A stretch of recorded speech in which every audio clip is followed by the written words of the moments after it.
le PSG accusé de trahison nationale. Selon un journaliste, le PSG a failli à son devoir en refusant de libérer ses jeunes talents pour les JO de Paris. Après une défaite en finale face à l'Espagne 5-3, l'absence de plusieurs joueurs clés soulève une immense polémique. Alors que Thierry Henry visait l'or, le PSG a décidé de garder Bradley Barcola et Warren Zaïre-Emery, privant ainsi l'équipe de renforts cruciaux pour les JO à domicile. La situation est d'autant plus scandaleuse quand on voit que d'autres clubs ont libéré leurs joueurs pour les Jeux, même en ce qui concerne les étrangers. Éric Bielderman, journaliste à l'Équipe, dénonce le PSG pour avoir saboté les chances de la France. Cette décision montre un manque de patriotisme flagrant et une priorité honteuse pour les intérêts du club.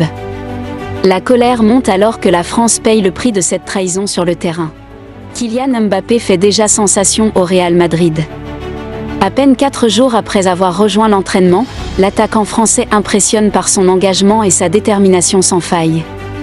Ses débuts sont si remarquables que Carlo Ancelotti, séduit par ses performances, envisage déjà de le titulariser pour la Supercoupe d'Europe contre l'Atalanta Bergame. Le coach italien ne tarit pas d'éloges, voyant en Mbappé un futur titulaire indiscutable. Aux côtés de Rodrigo et Vinicius Junior, Mbappé est prêt à briller, prouvant qu'il est une pièce maîtresse de l'attaque madrilène et prêt à marquer l'histoire sous le maillot blanc. Le PSG a intensifié ses efforts sur le marché des transferts en signant Joao Neves et William Pacho cette semaine, mais la recherche d'un attaquant pour remplacer Kylian Mbappé reste une priorité. Après plusieurs échecs sur des cibles de renom comme Julian Alvarez, une nouvelle piste surprenante a émergé, Soufiane Raimi, meilleur buteur des JO 2024. L'international marocain, qui évolue actuellement à Alain, a impressionné les dirigeants parisiens. Avec son talent et son potentiel, Raimi pourrait être la recrue inattendue qui viendrait renforcer l'attaque du PSG et relancer les espoirs du club pour la saison à venir. Kimpembe se retrouve dans une position délicate au PSG. Malgré une prolongation de contrat jusqu'en 2026, le défenseur de 28 ans fait face à une concurrence accrue, surtout après l'arrivée de William Pacho. Le Paris Saint-Germain n'est pas fermé à l'idée d'un départ, bien que les clubs intéressés se contentent principalement de vérifier l'état de santé du joueur. Avec un salaire de plus de 7 millions d'euros par an et un physique fragile, Kimpembe peine à attirer des offres sérieuses. Malgré cela, il souhaite rester et se battre, bien que sa situation actuelle et la forte concurrence le placent dans une position précaire. L'OM secoue le mercato estival avec une suractivité impressionnante.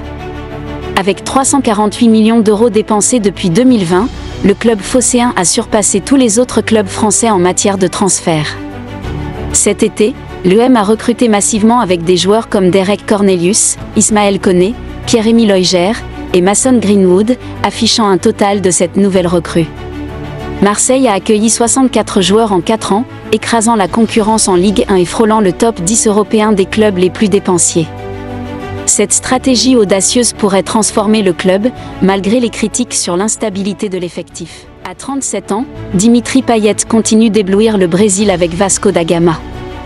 Après un départ émouvant de l'OM, Payet prouve qu'il est loin d'être en pré-retraite.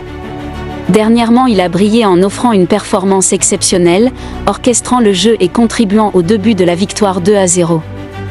Récemment revenu d'une blessure, il a immédiatement retrouvé son niveau de forme, démontrant qu'il reste un joueur de classe mondiale. Avec des statistiques impressionnantes et des prestations saluées par la presse brésilienne, rappelant à tous qu'il n'a rien perdu de son génie sur le terrain. Qu'en pensez-vous ? Donnez vos avis en commentaire et surtout n'oubliez pas de vous abonner pour ne plus rien rater dans le monde.